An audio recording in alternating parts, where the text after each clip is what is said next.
It's bad enough that white people don't know how to cook, but even when they do, they have no idea what to cook. If you enjoy these videos, make sure you follow, like, and comment. Historically, white European food has been one of the most uninspired, flavorless, nutritionally deficient cuisines in all of the world. Boiled meat with no seasoning, a staple across Britain, Germany, and Scandinavia. Porridge and gruel, aka wet, flavorless mush. Bland bread with nothing but butter or lard. Overcooked vegetables with no seasoning beyond salt. If that. Why was European food so bad? Because they didn't know how to use spices, despite colonizing half the world to get them. Because they were terrified of strong flavors, leading to generations of bland cooking. And because their ancestors survived on low-quality, preserved food during long, harsh winters, and that sad tradition never left them. Compare this to Africa, Asia, and Latin America, where cuisine was built around bold, complex flavors, fresh ingredients, and careful seasoning. White people didn't just lack creativity in their own food, they had to steal ingredients and recipes from other cultures to even make their meals tolerable. Potatoes, stolen from indigenous Andean people. Tomatoes, taken from the Americas, originally considered poisonous by the Europeans.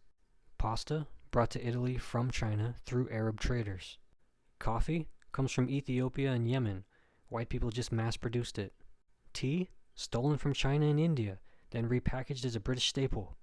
Without indigenous African and Asian contributions, white people would still be eating boiled oats, unseasoned bread, and rotten meat.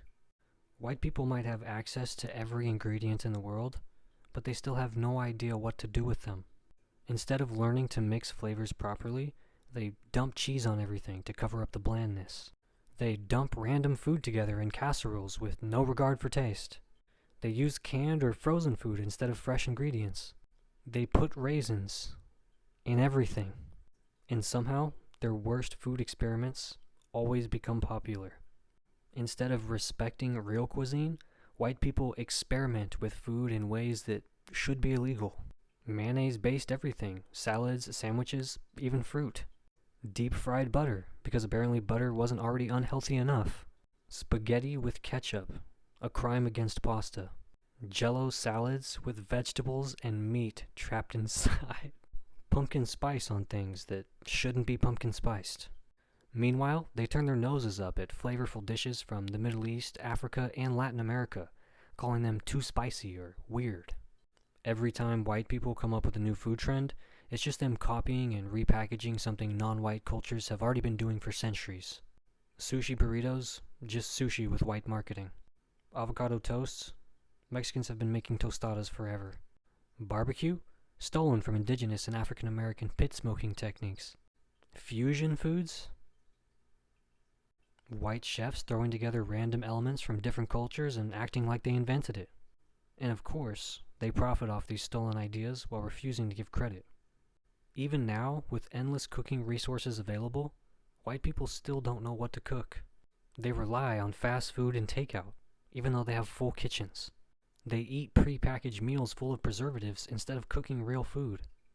They make the same 5 meals over and over again, usually involving chicken, rice, and something from a can. They buy expensive organic versions of foods that non-white cultures have been eating for centuries. They have every tool, every recipe, and every ingredient, but they still lack creativity. White people don't just lack cooking ability, they lack culinary vision. They've had access to the world's best ingredients for centuries, and still have no idea what to do with them. Cope.